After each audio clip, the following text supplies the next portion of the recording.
இன்றைய முக்கிய செய்திகள். பொன்முடியவர்களுக்கு பதவி பிரமாணம் செய்ய முடியாது என ஆளுநர் ரவி அவர்கள் முதலமைச்சர் ஸ்டாலின் அவர்களுக்கு பதில் கடிதம் எழுதியுள்ளார். உச்சநீதிமன்றம் தண்டனையைத்தான் நிறுத்தி வைத்துள்ளது, குற்றவாளி இல்லை என தீர்ப்பளிக்கவில்லை. இதற்கிடையில் பொன்முடியவர்களுக்கு மீண்டும் அமைச்சர் பதவி வழங்க முடியாது என ஆளுநர் ரவி அவர்கள் தன்னுடைய பதில் கடிதத்தில் எழுதியுள்ளார். குறிப்பாக பொன்முடியவர்களுக்கு அமைச்சர் பதவி மட்டுமே வழங்கப்படாது, மேலும் எம்எல்ஏ பதவியானது அவருக்கு இருக்கும் என்பதும் குறிப்பிடத்தக்கது. நாம் தமிழர் கட்சிக்கு புதிய சின்னம். நாம் தமிழர் கட்சிக்கு கொடுக்கப்பட்டிருந்த கரும்பு விவசாய சின்னமானது சமீபத்தில் வேறொரு கட்சிக்கு கொடுக்கப்பட்டது. இந்த கட்சி சின்னமானது மீண்டும் வேண்டும் என உச்சநீதிமன்றத்தில் வழக்கு பதிவு செய்யப்பட்டது.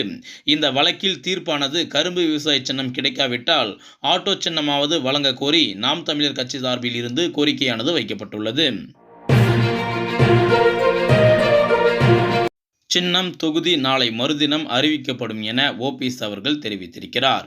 நாடாளுமன்ற தேர்தல் தேதி அறிவிக்கப்பட்ட நிலையில் அனைத்து கட்சிகளும் தங்களுடைய தொகுதியையும் தங்களுடைய சின்னத்தையும் அறிவித்து வருகின்றனர்.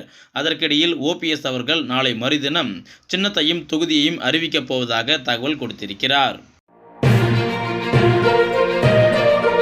புகார் எண்ணை தேர்தல் ஆணையம் அறிவித்துள்ளது.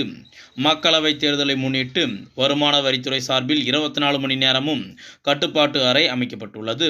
வாக்காளர்களுக்கு பணப்பரிமாற்றம், பொருட்கள் விநியோகம் செய்வது போன்ற புகார்களை தெரிவிப்பதற்கு 180042566669 என்ற தொலைபேசி எண்ணின் மூலமாகவும், வாட்ஸ்அப் மூலம் தெரிவிப்பவர்களுக்கு 9445394453 என்ற வாட்ஸ்அப் மூலமாகவும் புகார்களை தெரிவிக்கலாம் என தேர்தல் ஆணையத்திலிருந்து நம்பரானது கொடுக்கப்பட்டுள்ளது. தேர்தல் எதிரொலி எவ்வளவு பணம் எடுத்து செல்ல முடியும்? தேர்தல் நடத்தை விதியானது அமலுக்கு வந்துள்ளது. இனி ஒவ்வொருவரும் அதிகபட்சமாக ரூபாய் 50,000 வரை மட்டும்தான் எடுத்து செல்ல வேண்டும். 50,000ற்கும் மேலே பணம் எடுத்து சென்றால் அதற்கு உரிய ஆவணங்கள் இருக்க வேண்டும் என தேர்தல் ஆணையம் அறிவித்துள்ளது.